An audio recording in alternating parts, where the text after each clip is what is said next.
5, 4, 3, 2, 1. Facebook, Twitter, Instagram. Nope, not Instagram. Facebook, Twitter, Twitch, and YouTube. My name is Jared Budlong. I'm running as an independent candidate for governor here in Alabama. And tonight is Tuesday. It's about 7 o'clock p.m., and that means it is policy night. So we're having a transparent campaign meeting, and we do these every Tuesday, 7 p.m. Tonight's a little bit different. We have a special guest who's going to talk to us a little bit about ending poverty. So Darryl will introduce you here in a second, but I want to get a couple things out to everybody because I have been sharing a bit of info on my platforms, and I want to make sure that everybody understands kind of what's going on.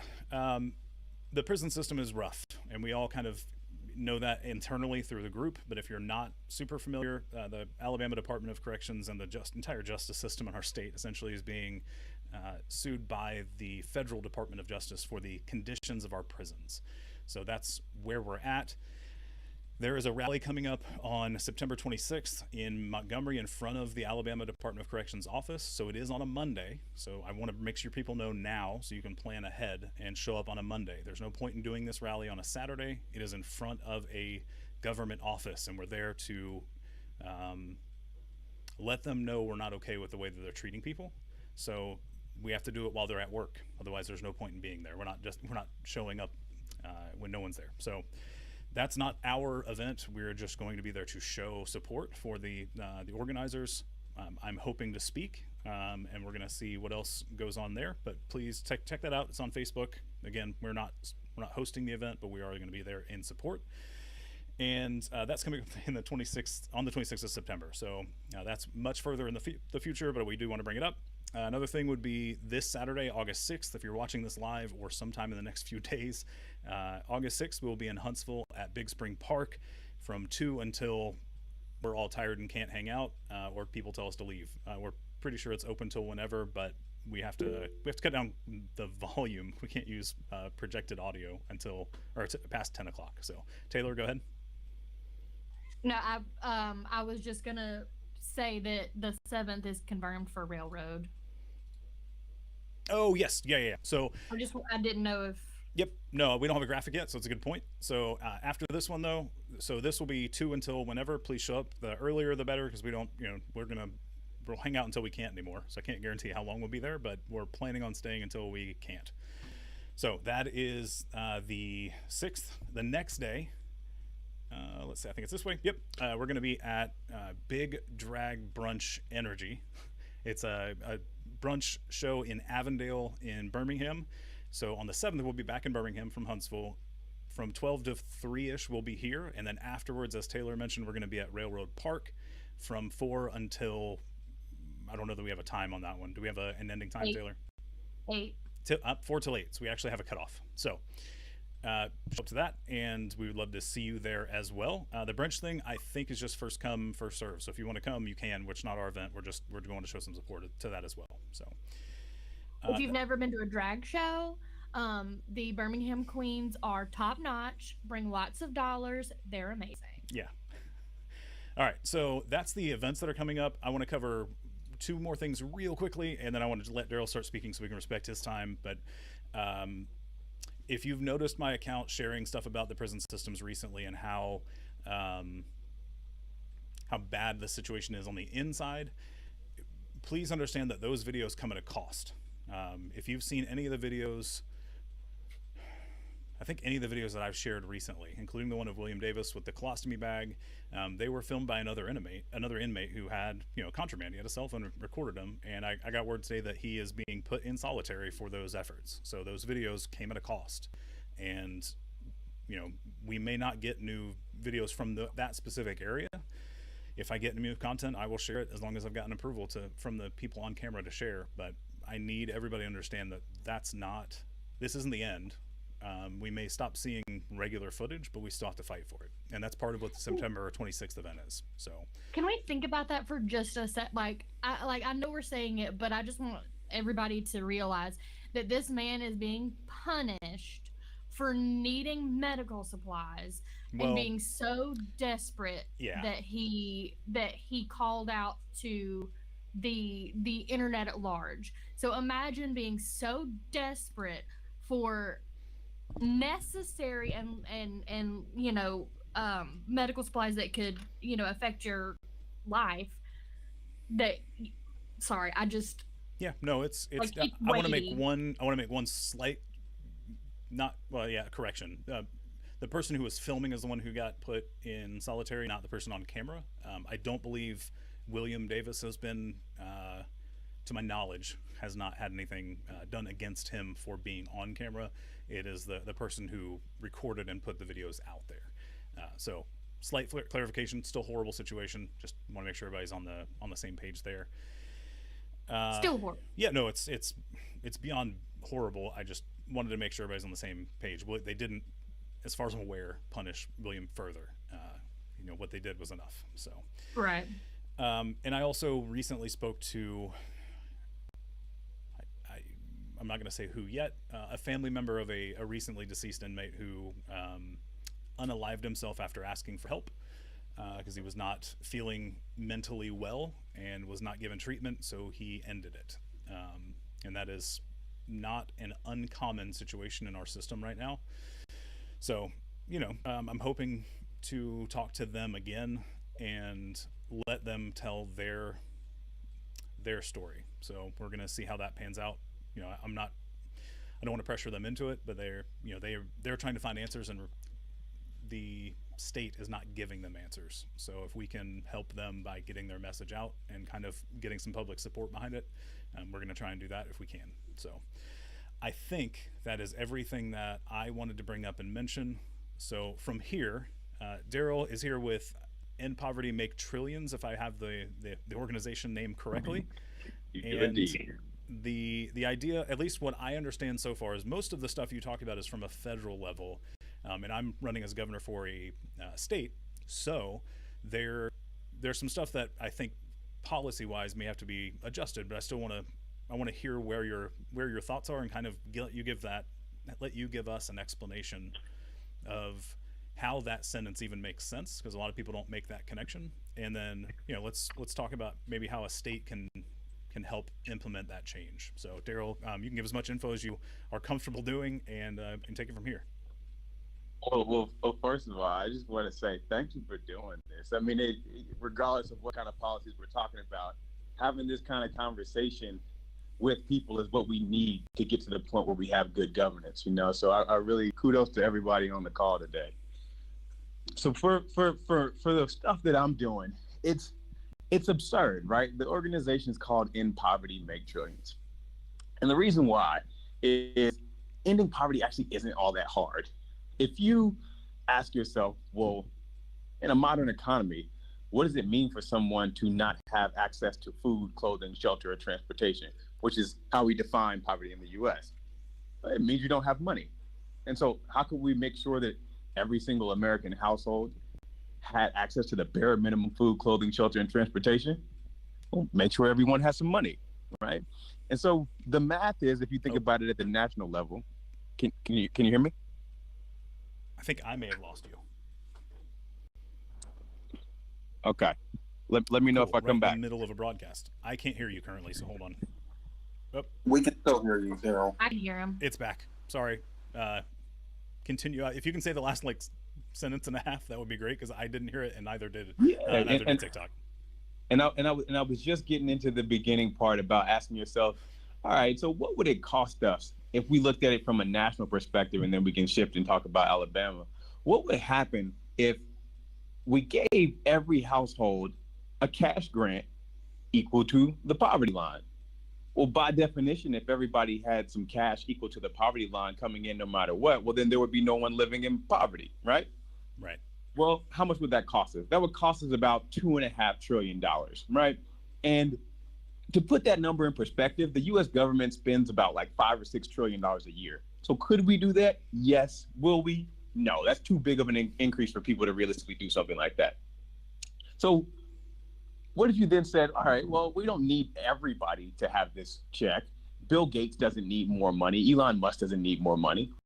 Well, we just include a simple phase out, right? So that once you start working, little by little, you get less and less and less of a grant. But for those people who are earning below the poverty line, you kind of get that boost. Well, then all of a sudden, how much does it cost? And doing it that way, you can drop the price tag down to about $200 to $400 billion. So to put that in perspective, right, we're talking $200-400 billion out of an annual budget that's over $5 trillion. That's peanuts. The cost of childhood poverty alone to taxpayers in the U.S. is estimated at a little bit above $1 trillion a year. And usually when I say that number, I've got two camps, right?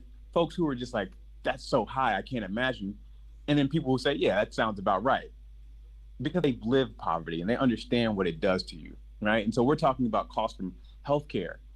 Imagine being a child living outside in the streets. What are your healthcare bills going to be when you finally go to the ER because something's that wrong with you? When we talk about the foster care system, when we talk about the criminal system, you know, if you're living below the poverty line, you are 15 times more likely to go to jail than someone who lives above it. And so when you look at these kind of numbers that are out there, they're just crazy how much poverty costs our system. So all of a sudden, you wipe out poverty, you wipe out that $1 trillion cost, and you only spent $200 to $400 billion to do it. So what does that mean savings wise? That means you're saving about $600 to $800 billion a year. Over a decade, that's $6 to $8 trillion. And we're just doing it based off of estimates of childhood poverty. And so I throw those numbers out not to say that it's 6 trillion or it's 8 trillion or 3 trillion. You know, estimates can vary, right? But it's trillions. And that's why my organization is called In Poverty, Make Trillions, so that we can grapple with the absurdity of how easy and simple it would be to make it where no one went without food, clothing, shelter, and transportation in the richest country the world has ever seen. Right. So is the Make Trillions piece is not even accounting for the boost into the economy that those people now have the funding. We're just talking about not spending the trillions in the place that we're already spending it. Did I catch that correctly? Mostly. It does account for the fact that when you have an individual who grows up in poverty and you compare what they ultimately pay in taxes to what someone would pay if they just had the bare minimum, we factor that in as a boost to the tax revenue for the U.S. But mostly what we're talking about here is like expenditures is the cost. Oh yeah, no, I was thinking of like the stuff that they would then buy. So if somebody has the bare minimum. No. So yeah, it does not count that. Yeah. And that's and the reason why is I try to be as conservative as humanly possible here, right, so that I don't get people lost in the conversation. No, I just want to make that point. Yeah. The number that I'm usually quoting is like single-digit trillions, where reality is it's a much bigger number. And without trying to get too wonky here, the reason why is like if you understand the economy, if I gave $1 billion to Apple, what's Apple going to do with that $1 billion? They're going to take it and they're going to put it into a bank account in Ireland and let it sit there, right? If I give $1 billion to people who are living in homeless encampments, what are they going to do? They immediately going to spend that money. And where are they going to spend it? Wherever they are. And likely they're going to spend that on a local economy. And so that person who owns that shop or that bodega, they're going to take that money and hire someone else. They're going to buy other goods and services. So that money stays in the community. And so it's not like we're all of a sudden like throwing money away and moving it to Ireland, which is what happens when we give money to big corporations. We are actually stimulating our local communities to the point where over time, as less and less and people have no jobs and are living in these extreme situations, the cost of the program goes down and down and down because really no one's living below the poverty line, and we're all getting closer and closer to that phase out amount. Right. So it's not even meant to be a permanent program necessarily. Not at full capacity. Right. It's more of a get it up and going and then slowly rev it down to where it's just, you know, it's like a backup generator. Like when we need it, it kicks in. But most of the people at some point would be, you know, just running smoothly on regular jobs and everything else. It wouldn't be reliant on that system. Exactly. You know, I think it's a lot like a family. You know, you've got kids and early on and they can't really take care of themselves, but your goal is to get them to the point where they can provide for themselves. They do understand the world and they can kind of take off. There's no reason that every single family can't be at that level. It's just we kind of bought into this antiquated idea that in order to build wealth, you needed really, really poor people. And to an extent, during the industrial time period, that was true. Because if you had a ton of poor people who could manufacture stuff for pretty much nothing, well, that's how you generated wealth. We don't live in that time period anymore. Like China's the last country you'll ever see generate wealth that way. And so now when you look at who are our most successful companies, it's the Googles of the world. It's the companies that have a major technological advantage. And you don't get that by having the cheapest workers. You get that by having the most talented workers. And how do you get the most talented workers? By investing in them and making sure that they're not sleeping outside and obsessed with living in survival mode. But you're trying to figure out, how do we invest in everybody so that the cream of the crop can rise to the top and bring everybody else up? Right. So I guess the pushback that I will start to have on my end is we don't, as a state, we are actually reliant on taxes 100% to put out programs. You know, we or take federal money for programs and implement them here. But if we're talking about something that if Alabama wanted to do it on its own, it would have to be something we fund on our own. And currently, our revenue sources are already lackluster, we'll say. We can't do what we want to do with the money that we have. And I'm going to give the big fat caveat of, sure, our money isn't being spent transparently. So there is some money there, but we aren't exactly sure it's going where it should be. I will give that caveat. But that being said, I would be curious how we as a state could look into putting this program into place, knowing that our resources are limited in a way that the federal government isn't rather. Exactly, right. And so there's a reason why I do my work on the federal level, is exactly what you just pointed out, is that this needs to be federal policy. If there's any place where that isn't actually the case, where it would make a ton of sense to do something like this, it is Alabama. And I think for a couple of reasons. One, I think the demographic, and that it's very representative of what America actually is looking like and what America has to deal with. And that you've got extreme poverty across color lines. You've got lots of different people who are struggling with this. Some of them are in urban areas, some of them are more rural areas. And I think that's important for Americans to know and see and understand. And as the state that is, depending on which metric we use, dealing with the most poverty, it puts us in a position where we can do something really interesting, which is, how do we try this out without going full throttle into a national program? It's really, really hard to see the benefit of doing it at a small scale. You need a bigger scale. So someone who's in a position like governor, who's really advocating for something interesting in the state, actually can talk to the federal government who's trying to think about how to pilot these things and say, hey, we think that this is something that we should do in Alabama. Let's show you how much you're giving us right now in a variety of different types of programs. And what we're going to ask is, instead of doing this as you typically do it, give us the cash and let us see what happens. Let us run an experiment for 3 years to say, what would happen if we just gave the people of Alabama money and see how they operate from there? We're going to monitor what that does to our local economies. We're going to see how long those dollars stay. And there's lots of different ways you could potentially skin that cat. But without question, I think that it would be one of the best states to do a pilot if we were going to do a statewide pilot. Gotcha.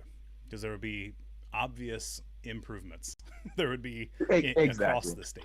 Yeah, because there's, as you mentioned, there's so much poverty across the state. And the thing that I point out to people when we talk is, you're aware of this, so this isn't for you, it's for everybody else who's watching. But when we talk about poverty, I mean, we're talking about the vast majority of the people in our state. Like, and if you think you're well off, you're not as well off as you think you are compared to some of those higher income earners across the country. I'll say it that way. So yeah.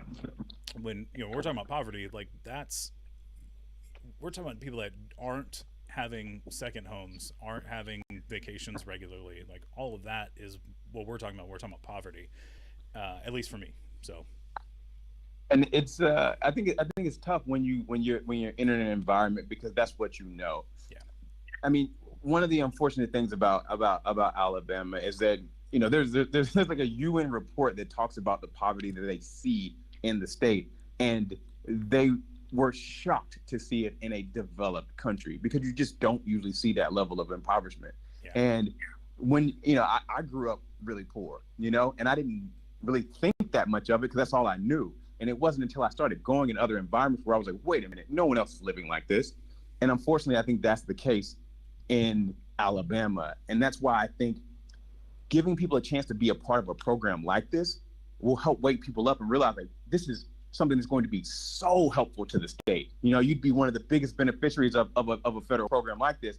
And so if anything, when it comes to the national stuff, you guys should be banging the table louder than anybody else. But unfortunately, I think people kind of have bought into this idea that, well, things have always been this way and things always will be this way. So I'm just going to give up and accept that as reality.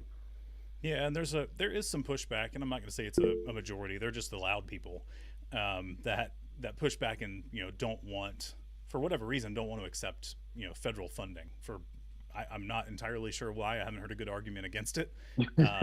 It's there and it could help people. So if somebody has a good argument against it, I'm willing to hear it. I haven't heard a good one so far. So that's one thing people might push back on.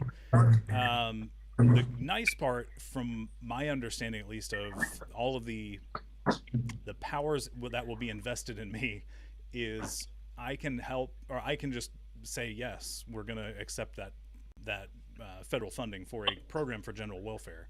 The caveat there is it's the way it's worded is like existing programs. So we'll have to figure out if we can, if that will apply to a new program that we're asking for. So we can look at that. But I'm liking what we're talking about so far, and fully being transparent, because that's the whole point of doing these things live. Like, I'd love to talk more about, not today necessarily, but talk about more how that process would go for trying to set up that program, I guess. And I don't know how much you've gotten into that end of the process yet, but I'd love to talk about it at some point. So one of the big things you have to think through is, how would a program like this affect people's current benefits? And the fact that that's what we have to address at first shows the fundamental problem with our current welfare system, right, is that it's designed to keep people poor. And so when I go to someone and I say, hey, here's $1,000 a month, the first thing they say is, am I going to lose my SNAP benefits? Am I going to lose my TANF? Am I going to lose my Section 8 vouchers? And that's problematic. So when someone's not thinking about how do I build my life up, they're only thinking about how do I make sure that I stay eligible for these different programs. That is the definition of a poverty trap. Yeah. And so what you have to do then is make sure that we have conversations with the federal government, which we're doing repeatedly when we run these smaller scale pilots, and say, we need to make sure that this is excluded from counting as income for a person. Unless what you're saying you're going to do is going to siphon money from those programs for a year to be able to fund this. And so I'd be happy to work with you and talk about different ways that you can structure it. But to be honest, you're just in a special situation in that the political appetite for something like this is rather large. And that if you were doing it in a state like Alabama, that is like the perfect place to do it, because the results will be unreal. And I think that's what kind of gives you a special leverage and ability to be able to do something here that I think in most time periods that wouldn't necessarily be the case. Right. Yeah, I think my biggest concern for losing of benefits would be people like anybody that's on SSI or other things. Our state has a tendency to not want to help people. So what I wouldn't want to do is do a pilot program that's 3 years and take the chance that it doesn't keep going after I'm out of office. And then the people who were on it then now have to wait 2 years to get back on disability or something else. And Taylor, you had your hand up. Go ahead. Yeah, somebody I just wanted to triple check that this one's being recorded and it's going to be archived. Yeah, so it'll be on all the platforms. The only one that it doesn't stay recorded on is TikTok, but that's okay. the least. They just wanted the link to share with friends. Yeah, so Twitch will be up temporarily because it goes away eventually, but YouTube, Facebook, and Twitter should be permanent. Yep. And then I had another question. And this is relevant because it deals with people staying in poverty. The universal basic income. They wanted to know what you think about Alabama having universal basic income. Me or Darryl? Oh, he said Jared. Sorry. Okay. Yep. No, just making sure. I mean, I like the idea of a universal basic income. The problem is funding still, and that's where the whole conversation is kind of leaning. Is how does this thing get funded? And that's kind of what we're talking about here is a universal basic up into a point. So I guess that's where it stops being UBI. There is a cutoff or a tapering off period. My personal preference would be just to do UBI and say, if you have it, you have it, and it gives people the ability to take some chances and start new businesses and do things like that. Where the money comes from is the hard part. So, as a state, something like this, if we're trying it out, this makes a whole lot more sense because it's something we can taper off and actually show the impacts without having the full weight of that revenue needed. And to piggyback off of that, we are making a lot of progress in the federal conversation, right? So folks in Congress understand they understand that this math is a game changer, and that previously things like universal basic income were seen as something that's potentially interesting and from a policy perspective something worth talking about, but the price tag was so big that no one would engage with it and take it seriously. Yeah. At this price level, it becomes almost a no-brainer to do something like this, but it's scary because it's just so different than what we've done in the past. And so there's a very high likelihood that we're going to be looking for some kind of pilot at the state level, and the state that's ready for it, that understands why this would be beneficial, is going to be a good first person to jump at. And obviously the places that have the highest poverty levels really matters, so that's what kind of I think puts you in a special situation right now. This is the first time that Congress has ever truly grasped this idea. So you mentioned the first time that Congress has grasped the idea. I may have missed that in previous content or in this discussion potentially, but where are we at? What are you at, or where are you at in that conversation? Like, what are you seeing on your end? So it's interesting, right? So I don't usually talk about the politics side of things on our TikTok account. I kind of keep that more for educating people and giving them a chance to kind of see why this makes a lot of sense. But what I spend most of my time doing is talking to Congress to walk them through this policy and different ways that we could go about implementing it. And so I approach this very much from a nonpartisan standpoint. I'll talk to anybody who's excited about improving things for people who have the least. And in an interesting way, once we walk them through the math, all of a sudden the Republican Party lit up, and they saw this as something that as an interesting opportunity for them to do something that they feel like is socially responsible, but also fiscally responsible. And so with that, all of a sudden it starts moving. And then it becomes less about, well, we can't get one group or the other on, but it becomes more about how do we craft this policy in a way that we like and then make it ours. And it's the first time in history that we've been at that point with universal basic income type programs. We usually refer to it as like a basic income guarantee because of that whole, it's not technically universal piece. Yeah. But it's very much in the same family. Yeah, it's like an anti-poverty grant or something along those lines. I call it direct cash. Direct cash, unconditional cash grants, whatever you want to call it. It's like people are really, really poor. Give them money because we have tons of food, we have tons of housing, we have tons of cars and things available. We're just like not letting the poorest people have access to it. So give them access to it so that they can actually get to the point where they earn some money, they pay taxes, and they build the economy so everybody can benefit. It's just like pretty simple. Yeah. Well, like I don't have any immediate questions. All this is making sense, and you're filling in a couple of gaps that I would have asked about. So I don't have any questions immediately. I want to kind of open it up for anybody who's watching live. TikTok, Twitch, YouTube, Twitter, or TikTok. If you guys have questions, let's ask Darryl. He's here, so let's ask him questions if you got them now. If not, you'll have to try and get his attention on social media somewhere. I'm gonna add, if you're on TikTok and you want to ask a question, use the Q&A feature. Yes, please. If it's specifically about this topic, I'm still in the weeds in the comments. So if you've got something that's you just want to chat about or a random comment, that's fine. But if it's specifically related to this, use the Q&A feature. Yes, please. It makes it much easier to find comments while we're doing live streams. I can go find a list of them. I'm trying to think if there's anything. What is the biggest pushback you've seen from either, it doesn't matter who, but what's been the biggest pushback outside of, how is it going to get paid for? Because that's not a relevant question on a federal level, at least. The biggest pushback I get is that, well, if everybody has a little money, won't everybody stop working? And I get why people would think that, but the first thing I usually say is like, all right, well, the vast majority of Americans already make above the poverty line. Like, to put it in perspective, for a single person household, the poverty line's about $13,000 a year, right? It's like, how many of us are wanting to live a life where we make $13,000 a year and just leave it at that? Like, nobody, right? And so it's this mentality that a lot of us have where we think that people are living in poverty are somehow lazy and chose to be there. And then if they could just barely get by, they would just kind of coast and call it a day, which is ridiculous, right? Like, everybody wants to live in a nice house and drive a nice car and be able to, take their family to fun events and entertainment.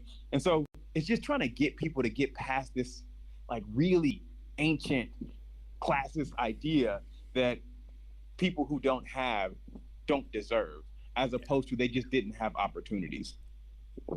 Yeah, and the thing that I usually point out to people, because I've been encouraged by the thought of a UBI for some time, and the pushback is usually something similar. Somebody makes, if somebody gets money and doesn't have to do anything for it, what is that going to do? And there's two pieces that usually need to be pointed out. Is we actually don't need a lot of labor to get the things we need in this country done. We don't need that much. A lot of stuff's been automated or kind of has fluff jobs. So like, there are jobs that exist and they do stuff, but it's not 8 hours a day. Like, you're doing 2, 5, maybe 6 hours, and the other time you're kind of just hanging out. And a lot of those aren't, it's not an hour here, hour here. It's just, you get 3 or 4 hours, 5 hours done and you're done, but you have to hang out because you're getting paid hourly. And the other side is like, does nobody do stuff that is labor intensive or, mentally draining because they enjoy it? Because I do. Like, there are things that I do that they don't pay me. We're doing one of them right now, but there are things that I do that are not something I get paid for, but I still do them because I enjoy doing them. So like, there's this weird thought that gets put out there about not doing work because because you're not getting, or because you're already comfortable. It's like, there's plenty of stuff that I would still do, and I know a lot of people I talk to do the same thing. So that's the other pushback, or the other counter pushback I would give for anybody that has that thought. Those are such good points. And the other one I like to throw out to folks who say that they don't believe in giving people money who haven't done anything for it. I'm like, well, you should be really upset then about inheritance. Like, we transfer about $800 billion a year through inheritance, and we tax that at a 2% effective rate. And so we don't have any issue with that, right? And I don't have any issue with that. Like, my thing is not saying, hey, let's get rid of inheritance. My thing is saying the whole point of working and making money is so that you can give people who didn't do the work an advantage in life. So we understand the importance of helping people not have to be at the bottom of society, like toiling away their whole lives, so they can focus on education, so they can focus on figuring out how to like use their brain to be able to benefit society and themselves. We get that with our own children. It's like, we're just trying to apply that to the whole country and saying, let everybody get a very small inheritance, because we're all Americans, because all of our families put in centuries of work to get this country to where it is. So shouldn't we all get a very small inheritance so that we can give ourselves a chance to build beautiful lives too? Yeah. And this is a kind of a tangent. So if somebody has questions, please put them in. Actually, you know what? There is a Q&A. So let's check that real quick, because mine was a tangent. Well, Mark, that's not quite what we're talking about today. Another policy. Like, this one's literally about potentially a federal program. We're talking about bringing in new businesses to Alabama. Please submit that to social media, or go to my website and submit a feedback form, and we'll talk about it later. Well, one of the things I'll potentially throw out to him is that, hey, when it comes to bringing businesses into areas, businesses are only going to show up where there are customers. And when you have entire populations that have no money, you're never going to get businesses to show up. Whereas all of a sudden, if you start injecting cash into these communities, into the hands of people, well, then me as an entrepreneur, as a social entrepreneur, I want to start my businesses there. Because not only do you have people with money, it's a guaranteed stream of money because it's backed by the U.S. government. Yeah. The one thing I will point out is we do bring in businesses, but most of the ones I'm aware of are exploitative in nature. They come here and ask for tax breaks, and then because we don't have a minimum wage in our state specifically, we follow the federal minimum wage. They can come in and pay people less than they should, than they deserve. I'll say it that way, for the work that they're putting out, and it's better than they're getting from other jobs. So I'm not saying they're paying them minimum wage, but like federal, but they're not paying them what they're actually worth. They're coming in. There's a reason they came to our state. They came to our state not necessarily because of the resources, unless we're counting human resources. They came in to use a labor force that they could pay less in a lot of places. And you should be really, really upset about that, like as a citizen, right? Because that's the same argument that we make about Mexico. And we say that, hey, every season, we're going to have a bunch of Mexican workers come over and work in our fields. We're going to pay them well below minimum wage, but hey, that's a lot more than they could have gotten at Mexico. So it's a win-win, right? So we're treating Alabama like it's Mexico. Yeah. So Jay-Z on Facebook brought up a comment and said, unfortunately, there are some people who will want something for nothing. However, that should be a fairly easy issue to deal with in this forum. I think we would have to see if it even is a big problem, because we're never going to stop some people from taking advantage of a system, but that doesn't mean the system can't continue to work for everybody else.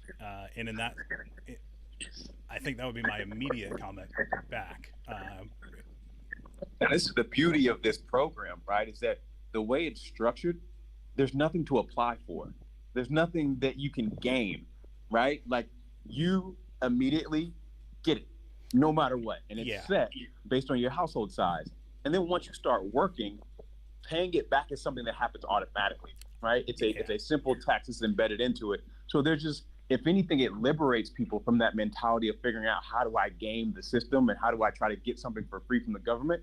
Because everybody gets it. And then from there, you're always going to make more money by going out and getting a job, which is not the case in our current welfare system. Because when you go get a job, for a lot of people, we take away so many benefits that your effective tax rate is over 100%. And that's what we're trying to get rid of. Yeah, Robert brings up a good point. He's from Gadsden, and Goodyear left to go bring their production to Mexico. And then Taylor, you had your hand up. No, I was just going to say generational wealth is one thing that helps people stay out of poverty. Like, their family owns a home, and, this could help people build that generational wealth that others don't have the opportunity to build, because, when you own a home, or when your family owns a home, you have kind of a safety net that other people don't have. Like, I will never be homeless because my family has property and stuff like that. And not everyone has that safety net, like I know how lucky I am. And, I think this could help people build that generational wealth that others are lucky enough to have. Yeah. And Kitty on YouTube, literally, like, this is one of the things that's been on my, I think, well, one of my social media profiles, my personal profile for a long time, is hopeful for a Star Trek future, right? And Kitty's comment was, we don't get a Star Trek without everyone's basic needs being met. When they don't have to worry about food and shelter, they can pursue human advancements. And that's kind of the underlying thought behind Star Trek is, we've got everybody's needs met, and like money is no longer a thing. Like, it's kind of we're past that at this point. Like, oh, you want a coffee, we'll just go push the button and get a coffee. Like, you do you do you. And I guess there are credits still, but it's not for everyday stuff. It's more, I'm trying to remember now because it's been a while since I've watched an episode of Star Trek at this point. But it wasn't for everyday necessities. So Jay-Z, I don't know if I follow your follow-up question or follow-up statement. You said that's the Alabama way. I'm not sure what you mean, but I will agree with the second half of your statement that if Alabama could implement slavery again outside of the prison industrial complex, we would. And the fact that we still have a $0 minimum wage, and our state literally stopped smaller municipalities from implementing their own higher minimum wage points directly to that for me. It feels like we're prepping for the minimum wage laws to be removed and heading the other direction. I don't have any proof of that, but that's just where my head is. It just feels like we're doing that. We did it with the abortion ban, so why not do it on minimum wage? But anyway, any other questions from social media? Otherwise, I think we'll wrap up a little early. Darryl, is there anything you want to share with people here so they can find out more about you? Give yourself a shameless plug. It's fine. I appreciate you taking the time. Thank you guys. This has been fun. I would say, the last piece of information I'll throw out before I do my plug is that when you talk about home ownership, you're hitting it right on the head. And right now, if you're a low-income person, what's your best bet to get housing? You have to apply for Section 8, get a voucher, and then your rent comes down. But what does that mean? It means the government's giving your landlord free money, right? Well, what if instead that money was in your pocket? Then you can go and get a mortgage. And all of a sudden, homeless people immediately have an opportunity to become homeowners. That's such a radical shift in terms of making sure that we all have an opportunity to start to build equity. And that's, to me, is what this is all about. So I'm right there with you, Taylor.